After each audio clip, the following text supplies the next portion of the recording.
Welcome back. The African Democratic Congress is facing a defining moment, one that could shape not just its internal stability, but its credibility as a viable opposition platform ahead of 2027. With INEC now refusing to recognize any faction of the party pending a court decision, the ADC finds itself in a difficult bind, unable to move forward decisively on key processes, including its planned convention. And that raises critical questions. How does a party organize, build, structure, and prepare for a presidential race when its leadership itself is under dispute?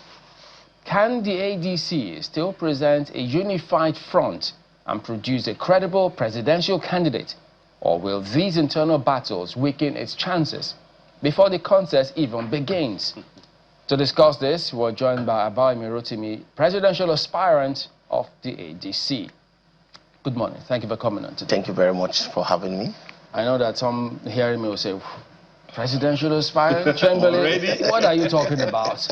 Well, yes, maybe you should tell us. Yeah, well, to start with, my name is Abayomi Rotimi Mighty. Okay. You have to mention the mighty. The mighty part. Yes, because it's a beautiful part of my story, and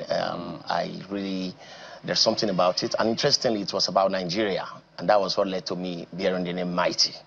You know, so that was in 1997. I made a speech talking about youth inclusion in governance and the panacea for African development in the new millennium. And this was about 3 years to the new millennium. So I was just 12 years old. So someone wrote, small in stature, but mighty in valor. And that was how I got the name Mighty. And of course, I made it official. And today I bear the name on all my official documents. So I am Abayomi Rotimi Mighty. Is that why you're taking on this mighty aspiration for the presidential candidate of your party?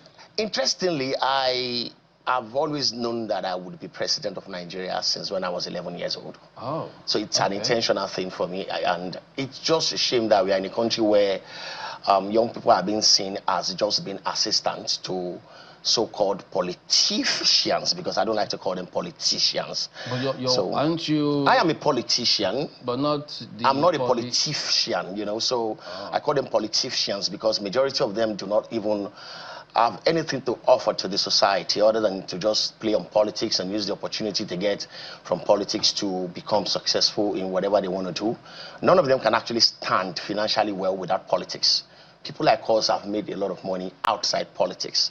We survived outside politics. And my own understanding of who a politician is somebody who actually is a success in a chosen career. And based on the experiences he has gathered from his career, he now wants to play politics and, of course, make impact from the aspect of his career.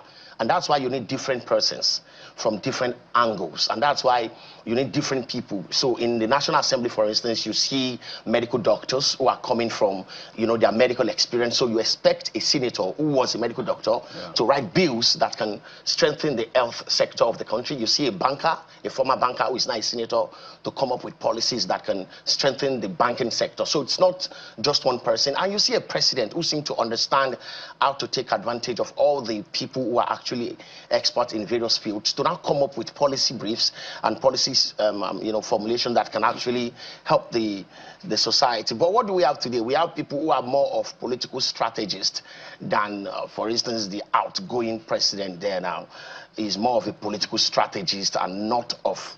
I see what you did there. Outgoing. Yeah, he's an outgoing president. But, you know, it's a good thing that you said politicians without mentioning any name. No, I don't have to mention names. I'd have had to ask you to prove it.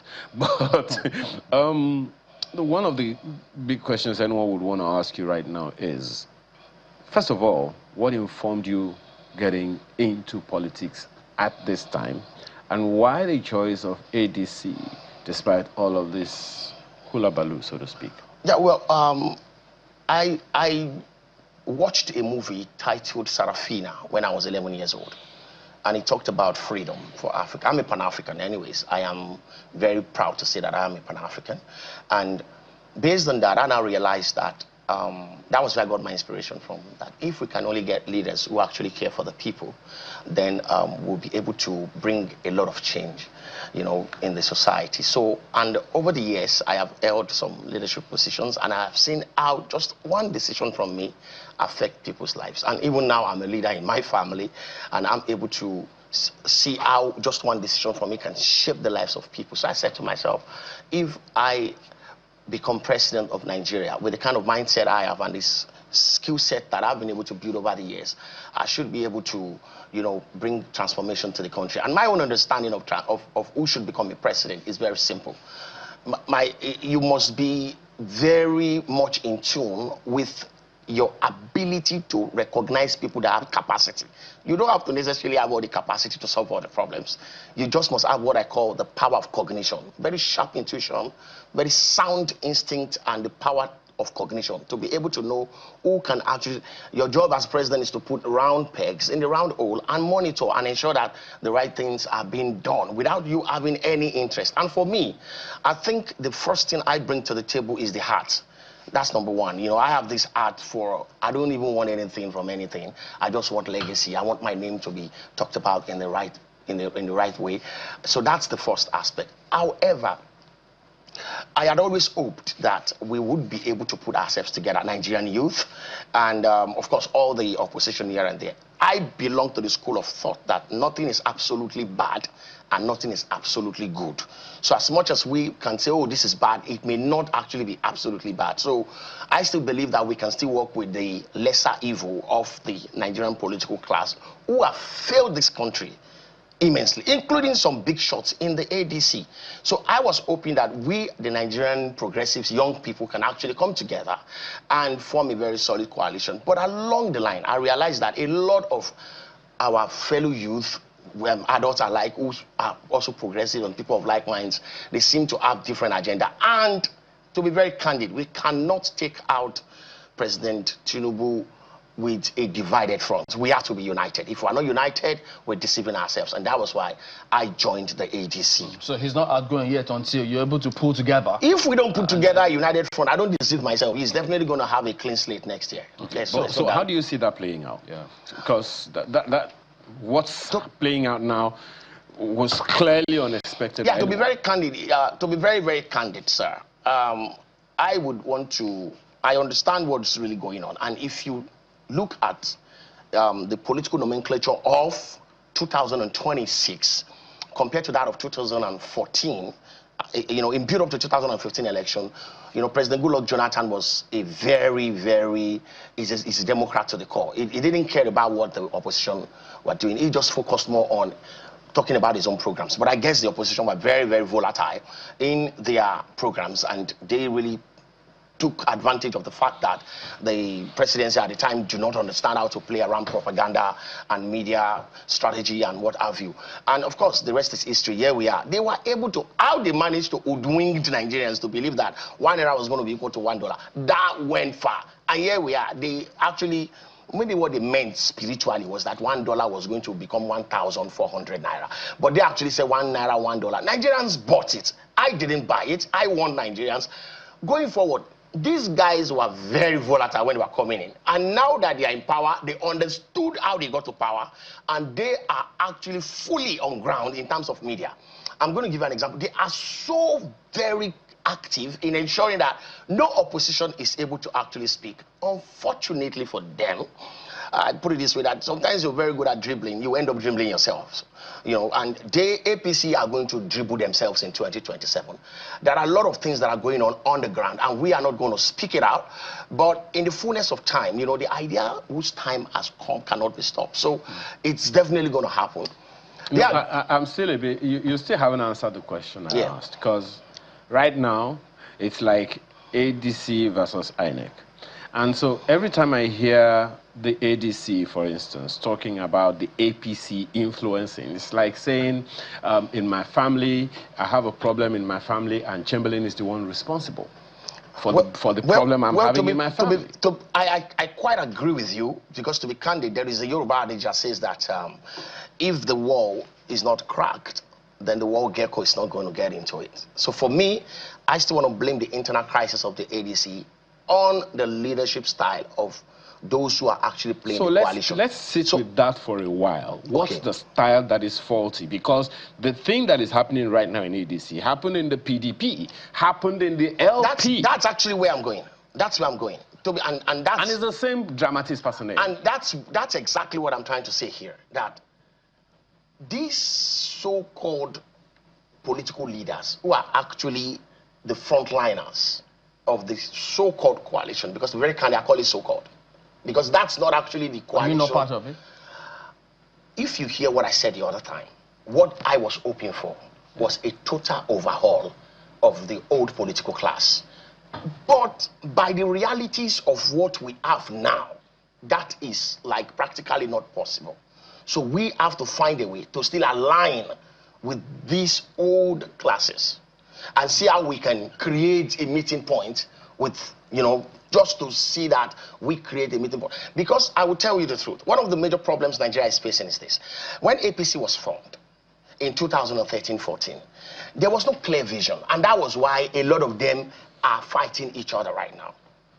Governor Abayomi is no more in the APC. Rotimi is no more in the APC. Atiku Abubakar is no more in the APC. He's been to PDP, and now he's in the ADC. So what does that mean? What happened in 2014? Does that mean that they didn't have a clear picture of what they actually wanted? What happened to the bond they shared at the time? And I see that playing out in the ADC as well too. There's no cohesion. Let's tell ourselves the truth. So myself, it's a sad reality for Nigerian young people, especially those in my own generation. We've seen this corruption, terrible governance play out over the years, right from when I was in my early 20s, and here I am in my early 40s, and we are still not well positioned in anywhere around the corridors of power to be able to actually lend our own voices or our hand in transforming the country, except for if we're ready to lick asses or clean boots of people, which I, for one, will never do. So those are the people who you say are the politicians that have failed this country, and they are in ADC, all the right? politicians, all the politicians in APC, PDP, ADC, they are failed Nigerians. Oh, you think I'm going to come here and start speaking well of people because we belong to the same political party? I am loyal to Nigerian people, not to politicians who have messed up this country. The only politician in ADC I have so much respect for, the only politician, two of them, is Nasir El-Rufai and Rotimi. Those are the two politicians that apologize to Nigerians, that we made a lot of mistakes. We are sorry, Nigerians, for selling APC to you people. But other politicians, they are coming and trying to post like they are only and all that. No, but Nasir El-Rufai apologized to Nigerians. Rotimi apologized to Nigerians. And is it because they want something from Nigerians now? Well, exactly. Well, we might have to also look at it from that angle, and that's why, for me, I'm still looking at them from a very, from my own binoculars of, okay, what really is the problem or what's the issue? Or could this also be a coalition to also grab power and still repeat the same circle of not giving the people the dividends of democracy? For you, how do you plan to navigate or swim that political water that has all of these people in? Because when people look at the optics, the visuals, what they see are these persons who you talked about. Absolutely. Atiku, They have not even mentioned my name before. So there you go. It's so laughable. When I declared for presidency, and I've been making so much noise all over the place, they didn't even mention my name. Anytime ADC is talking, they don't even recognize me as a president. It's quite exciting. But, there is a principle. I call it the principle of sokere fakere. It's like the principle of slow motion. I'm not bothered about whether they recognize me or not, but the Gen Zs recognize me. Nigerian youth recognize me. The streets recognize me. I have been a canvasser, at the national level. I go round Nigeria, and I've done that for about 3 elections. So I have people on ground all over the country who believe in a very good country. And I'm this type of person that no matter how sound your ideas are, if I find out that something about your leadership is very sketchy, I am very quick to call your attention to that. Okay, let's talk about nation building. Because yes, the process you're talking about right now, yes, sir, is the process of getting the job. Let's look at the job. Right? The ADC is, for me, the way I describe political parties, they are recruitment agencies. Very correct. They are employment recruitment agencies for Nigerians to employ people to do jobs for them. Every time we talk about national development, we talk about states. beg your pardon, we talk about Nigeria, we talk about the federal government, and everyone wants to be president. But we aren't looking at the states. We aren't looking at the potential that each state has. We aren't looking at the potential that each region has, that if we are able to galvanize them, you know, this is the direction they would go. What's your own thinking as a president of Nigeria? What's your own thinking about how that galvanization can happen, bearing in mind that you will have different political ideologies from other people in the other states? Yeah, well, to start with, sir, there is no political ideology amongst all these politicians other than to just get to power and plan for a second term. And for those who manage to get a second term, plan for a successor. It's so sickening.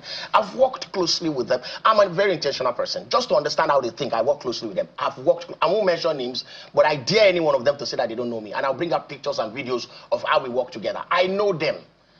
When they win an election, I'm going to get back to your question. I'm only trying to tell you that there's no political ideology anywhere. And that's why I want to be president. To start with, I have 37 manifestos. 37. I don't have one. 37. One are the aims of our affairs, and 36 for others. I will take care of Abuja. Me and the Minister of FCT will work very closely to see what we can do in Abuja. But I have 36 other manifestos for each of the states, analyzing the strength of each state and the economic pathways we can follow. Not leaning on loan, but focusing on the potentials of each state. These are the documents I'm going to hand over to each of the governor, regardless of political party. Congratulations, Mr. Governor, for being governor of your state. This is my own manifesto for your state, and this is it. Whatever allocation we are given to the state, I would like to work closely with you and see how we can interpret this in your state. Even though they campaign based on their own manifesto. Even though they campaign based on their own manifesto, which is very vulgar. Many of them use AI to generate their write-ups. I know these people. We used to write for a lot of them. They don't have sense. The only sense they have to win election and all that. When they get to power, they begin to... I was talking to an APC guy in Abuja last week when I was coming back to Lagos, and he told me to my face that if loyalty comes before competence, and I said no, it has to be both. It has to be competence first before loyalty. He said no, loyalty comes. So this is a country where you are only appointed because they see you as being loyal. You don't have to have sense. So I put it this way: in a society where nonsense makes sense, to have sense is nonsense. And that's exactly what is going on in Nigeria. So for me, and that's why I am wanting to be president. I'll tell you, Nigerian president is very strong. Constitutionally speaking, Nigerian constitution empowers the president so much. So the president has a lot of influence on the state governors. Look at our outgoing president, Bola Ahmed Tinubu. You know, look at how he's using his influence to get all the governors to leave all their parties and join APC. That's a strong influence. I'm not going to use that, my influence as president, to bring them to my party. I don't want you in my party. Focus on what you plan for the people. But I also have a blueprint for your state. So can we please work together and see how we can make this work? And that's exactly, we need a president like that. That's going to set the pathway for development. A solid structure. And this structure, and that's the problem. A lot of them have their own personal agenda. But we don't have a skeletal, solid structure that has a structure. You cannot destroy institution. So if you institutionalize development, whoever becomes president after you would not have a choice but to go by the institution. This question. And that's exactly what I will do as president. That's why I want to be president. So that we can set a pathway for development for the country and let people see clearly that I'm not interested in a second term. I'm not interested in anything. I just want to develop the country. If you are good enough, the people will want you again. And when you're done, whoever you recommend, based on your own close observation of all the people that have worked closely with you, you will ask, oh, this person seems to be very good. And I think that is where the problem is. So for me, I want to be president to be able to set a pathway for development for each of the states. I've already written it. I have 36 for 36 states and the 37th one for the FCT. Yeah, I have, based on the information put out by the former DG of the Budget Office, Ben Akabweze, the federal government alone has more than 1,500 ministries, departments, agencies, and corporations. Yes, sir. As president, you have to employ people to head them. You have to employ boards, members of the boards of those people. Yes, sir. And unfortunately, you have to pay political favors. Yes, sir. So That's speaking to the part where you say, I don't want anything from anybody. Well, sir, let me answer this. The emergence of an office will determine the flow of that office. I'll take it again. It's very strategic. What I said is very strategic. The emergence of an office will determine the flow of that office. And that's one of the major reasons why I am technically also very weary about even becoming president with the so-called coalition. Because even if you become president with these sharks, it's going to be so difficult for you to come up with very nice. They will deal with you with the National Assembly and throw you out. We all know the best governor in the history of Lagos State, now you see it, is Ambody. But look at how he was disgracefully removed in primaries. Not Jakonde. No, Jakonde, those are pace setters. But Ambody, I'm talking of in recent times, between 1999 and... But they threw him out in primaries like he's a nobody. And if you hear the issues, they are personal issues. So the emergence of an office, and that's why for me, the real revolution that will bring about transformation of this country is actually the one that actually the people are involved. To be very candid, what we have on ground here, including all the political calculation that we have, and then when we still enter, battle will still do. Because all these people will not trust each other. That's just the truth. Even within the ADC. So who do you want to trust? Who do you want to trust? Mention their names now. Me, I won't mention names because you are the journalists. But they know themselves. We don't trust it. I don't trust them, but we don't have a choice but to be part of the process. Will I be wanting to be president outside political party? And so I also, and that's why I'm using this opportunity to speak to my big brother, Amoyele Sowore. He should try to see reason with what I'm also doing. And join us. He should come and join us. Imagine him joining me also in the ADC and all of us coming together to form a coalition. Some of us know that we are good people. Amongst ourselves, we deal with we are thieves. Forget that thing. But let us work together and get inside. Then we can monitor each other and watch each other's back and ensure that we do the right things. But you still haven't answered that question. What's the question, sir? This one. About 1,000. Okay, about 1,000. Look, see, sir. That's why I said the emergence. When I become president, I use the word the emergence. When I become president, a lot of these ministries are not needed. Me, Abayomi, Rotimi, mighty. A lot of these ministries are not needed. A lot of overheads will be scrapped. Me, I'm saying it right now. So they should do everything possible to stop me from being president. But whenever I become president, a lot of these ministries will be scrapped. That does not mean people will lose their jobs. There's a way to create, opportunities and redirect energy. Energy cannot be destroyed, but it can be recreated and redirected. I'm not going to pay overhead. I'm not going to have minister and minister of state. Who does that? Does it even make any sense? Minister of state. Both of them collect billions every year. But the law requires you have that spread. Which law? We will work on all those laws. There are laws that are written by people just to favor themselves. Some of these laws are there. Draconian laws. Written just to favor a few persons. And these are issues that we have to look at. So between you and I, truth be told, I actually felt that we will be able to put ourselves together, in 2027 and win massively. And that's why if you look at American democracy, the president focused more on winning the Congress. Because without the Congress, you are unable to make policy change and all that. So I'm also of that opinion that we have to focus on ensuring that we also win massively at the National Assembly level, where we can now begin to look at areas of the aspect of the constitution that we can change to ensure that we serve the people properly. So these are things that we are going to look into when I am president. So definitely I'm not going to subscribe to all these 1,500 ministries. I've heard people say that Peter Obi is of the opinion that, well, he doesn't see them giving him the ticket just like that. Yes. While some other people have said, well, if he doesn't get that ticket, that means they should kiss his support goodbye. They won't give his support to the party. Okay. Others say, well, Atiku looks hell-bent on getting the ticket no matter what. Okay. Where do you fit in? Yeah, well, for me, the person I actually want to get to, the person I wish gets the ticket is Abayomi Rotimi Mighty, and that's me. But whoever gets the ticket, other than me, if Rotimi Amici gets the ticket, or Peter Obi gets the ticket, or Atiku gets the ticket, or myself, whoever gets the ticket, for me, I think we should focus more on how do we put out a united front to take out these people.